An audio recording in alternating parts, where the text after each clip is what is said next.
हिंदी कहानी बंदर और लकड़ी का खूंटा। एक समय शहर से कुछ ही दूरी पर एक मंदिर का निर्माण किया जा रहा था। मंदिर में लकड़ी का काम बहुत था, इसलिए लकड़ी चीरने वाले बहुत से मजदूर काम पर लगे हुए थे। यहाँ वहाँ लकड़ी के लट्टे पड़े हुए थे और लट्टे व शहती चीरने का काम चल रहा था। सारे मजदूरों को दोपहर का भोजन करने के लिए शहर जाना पड़ता था, इसलिए दोपहर के समय 1 घंटे तक वहाँ कोई नहीं होता था। एक दिन खाने का समय हुआ तो सारे मजदूर काम छोड़कर चल दिए। एक लट्टा आधा चिरा रह गया था। आधे चिरे लट्टे में मजदूर लकड़ी का कीला फंसाकर चले गए। ऐसा करने से दोबारा आरी घुसाने में आसानी रहती है। तभी वहां बंदरों का एक दल उछलता कूदता आया।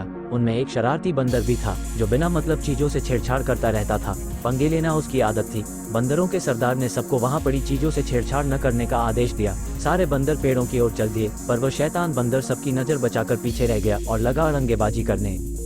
उसकी नजर अधरे लट्टे पर पड़ी। बस वो उसी पर पिल पड़ा और बीच में अड़ाए गए कीले को देखने लगा। फिर उसने पास पड़ी आरी को देखा, उसे उठाकर लकड़ी पर रगड़ने लगा। उससे किर्र किर्र की आवाज निकलने लगी तो उसने गुस्से से आरी पटक दी। उन बंदरों की भाषा में किर्र किर्र का अर्थ निखट्टू था। वह दोबारा लट्टे के बीच फंसे कीले को देखने लगा। उसके दिमाग में कौतूहल होने लगा कि इस कीले को लट्टे के बीच में से निकाल दिया जाए तो क्या होगा। अब वह कीले को पकड़कर उसे बाहर निकालने के लिए जोर आजमाइश करने लगा। लट्टे के बीच फंसाया गया कीला तो 2 पार्टों के बीच बहुत मजबूती से जकड़ा गया होता है, क्योंकि लट्टे के 2 पार्ट बहुत मजबूत स्प्रिंग वाले क्लिप की तरह उसे दबाए रहते हैं।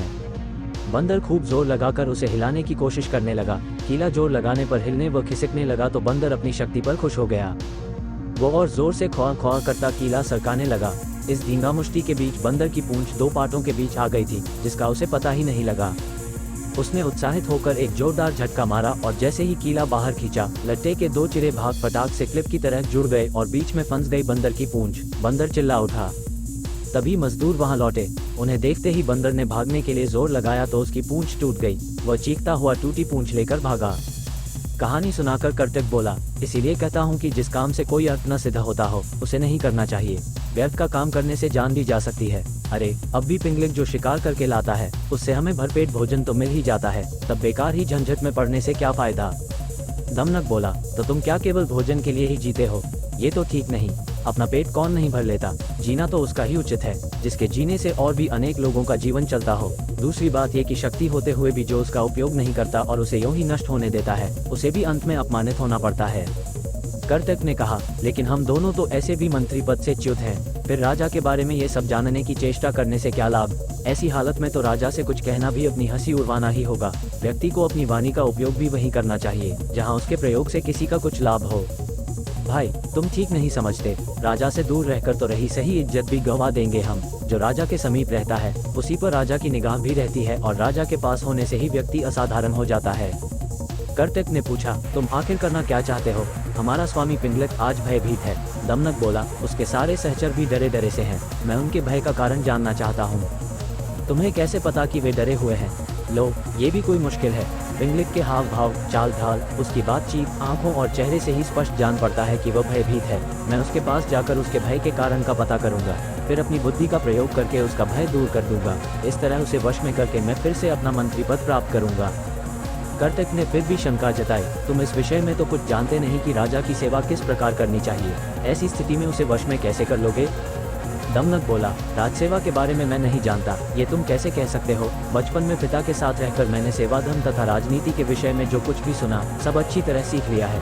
इस पृथ्वी में अपार स्वर्ण है, उसे तो बस शूरवीर, विद्वान तथा राजा के चतुर सेवक ही प्राप्त कर सकते हैं। कर्तक को फिर भी विश्वास नहीं आ रहा था। उसने कहा, मुझे ये बताओ कि तुम पिंगलिक के पास जाकर कहोगे क्या?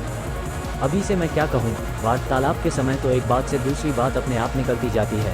जैसा प्रसंग आएगा वैसी ही बात करूंगा। उचित अनुचित और समय का विचार करके ही जो कहना होगा कहूंगा। पिता की गोद में ही मैंने यह नीति वचन सुना है कि अप्रासंगिक बात कहने वाले को अपमान सहना ही पड़ता है, चाहे वो देवताओं के गुरु बृहस्पति ही क्यों न हो। कर्तक ने कहा, तो फिर यह भी याद रखना कि शेर, बाघ आदि हिंस्र जंतुओं तथा सर्प जैसे कुटिल जंतुओं से संपन्न पर्वत जिस प्रकार दुर्गुण और विषम होते हैं, उसी प्रकार राजा भी क्रूर तथा दुष्ट व्यक्तियों की संगति के कारण बड़े कठोर होते हैं, जल्दी प्रसन्न नहीं होते और यदि कोई भूल से भी राजा की इच्छा के विरुद्ध कुछ कर दे तो सांप की तरह डसकर उसे नष्ट करते उन्हें देर नहीं लगती। दमनक बोला, आप ठीक कहते हैं। बुद्धिमान व्यक्ति को स्वामी की इच्छा के अनुकूल कार्य करके उसे प्रसन्न करना चाहिए। इसी मंत्र से उसे वश में किया जा सकता है। कर्तक ने समझ लिया कि दमनक ने मन ही मन पिंगलिक से मिलने का दृढ़ निश्चय कर लिया है। वह बोला, ऐसा विचार है तो अवश्य जाओ। बस मेरी एक बात याद रखना कि राजा के पास पहुंचकर हर समय सावधान रहना। तुम्हारे साथ ही मेरा भविष्य भी जुड़ा है। तुम्हारा पथ मंगलमय हो। कर्तव्य की अनुमति पाकर दमनक उसे प्रणाम करके पिंगलिक से मिलने के लिए चल पड़ा। सुरक्षा के लिए व्यूह के बीचों बीच बैठे पिंगलिक ने दूर से ही दमनक को अपनी ओर आते देख लिया। उसने व्यूह के द्वार पर नियुक्त प्रहरी से कहा, मेरे पूर्व महामंत्री का पुत्र दमनक आ रहा है, उसे निर्भय प्रवेश करने दो और उचित आसन पर बैठाने का प्रबंध करो।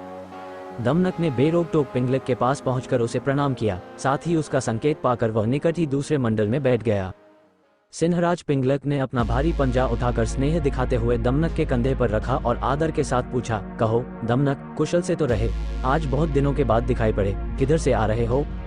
दमनक बोला, महाराज के चरणों में हमारा क्या प्रयोजन हो सकता है, किंतु समय के अनुसार राजाओं को भी उत्तम, मध्यम तथा अधम हर कोटि के व्यक्ति से काम पड़ सकता है। ऐसे भी हम लोग महाराज के सदा से ही सेवक रहते आए हैं। दुर्भाग्य से हमें हमारा पद और अधिकार नहीं मिल पाया है, तो भी हम आपकी सेवा छोड़कर कहाँ जा सकते हैं। हम लाख छोटे और असमर्थ सही, किंतु कोई ऐसा भी अवसर आ सकता है जब महाराज हमारी ही सेवा लेने का विचार करें। पिंगलक उस समय उद्विग्न था। बोला, तुम छोटे बड़े या समर्थ असमर्थ की बात छोड़ो दमनक, तुम हमारे मंत्री के पुत्र हो, अतः तुम जो भी कहना चाहते हो निर्भय होकर कहो। अभयदान पाकर भी चालाक दमनक ने राजा के भय के विषय में सबके सामने बात करना ठीक नहीं समझा। उसने अपनी बात कहने के लिए एकांत का अनुरोध किया।